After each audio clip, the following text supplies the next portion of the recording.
Let's get more now on the new Foreign Office advice over travel to Sri Lanka, which now advises against all but essential travel to the country. The FCO says terrorists are very likely to carry out attacks in Sri Lanka and they could target places visited by foreigners.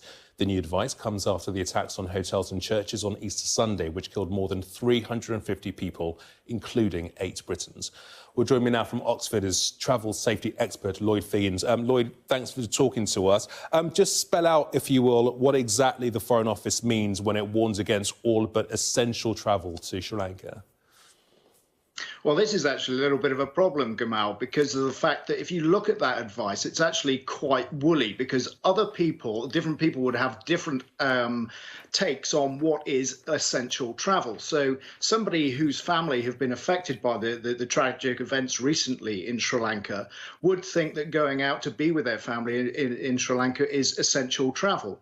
Others who might want to do business there might consider that to be essential. And I think that actually one of the things that we need to look at is the Foreign Office changing the way they issue their advice and perhaps have it more in line with, say, how the Australians have their advice, where they would have 4 different levels, very similar to what the FCO have, where first of all they would say for a country like the UK, for an example, exercise normal safety precautions. The next level would be exercise a high degree of caution.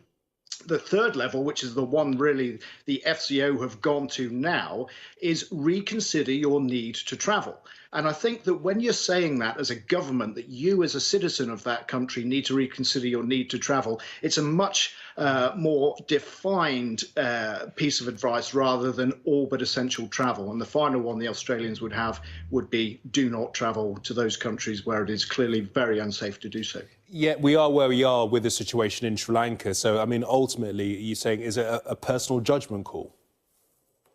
Well, I think it does leave it up to the individual, and that actually creates a problem because different people will have different risk appetites. And one of the things that I'm also chairman of the Travel Risk and Incident Prevention Group, or TRIP Group, and one of the things that we're trying to do is actually work with government on this in order that we get away from this subjective advice and make it a lot clearer to people about the dangers, because everyone does have a different risk appetite.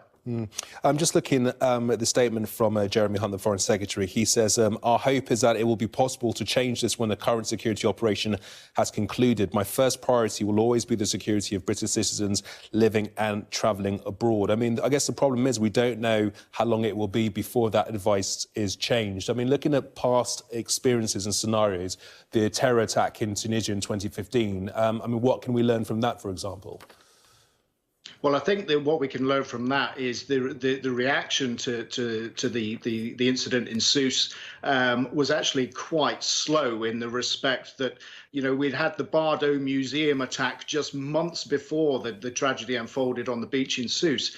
And, you know, the FCO and travel operators, tour operators were very slow to react to the fact that there was an elevated risk there. And with elevated risks means that you've got to put enhanced security precautions in place. That didn't actually happen in Sousse. It was a kind of, they sort of fluffed around it a little bit. And I think that really we need to see that when we've got events such as happened in Sri Lanka over the weekend, we need to have a lot more robust measures in place. And I would say that, you know, diplomats within Sri Lanka, British diplomats there, they must have some intelligence that would suggest they really don't think it's safe for British people to be travelling there at the moment. Yeah, and on the point of British diplomats in Sri Lanka, I mean, the advice is for against all but essential travel to the country. But what about the 8,000 British tourists, the 10,000 British nationals who are currently in Sri Lanka? I mean, what does this advice mean for them? Well, actually, this helps them out, particularly if they are part of a package. So if they've booked with a tour operator, far too often, we see tour operators hiding behind the FCO advice. What this actually does is it means that now the FCO have changed their advice, that those people will be protected under the travel package regulations.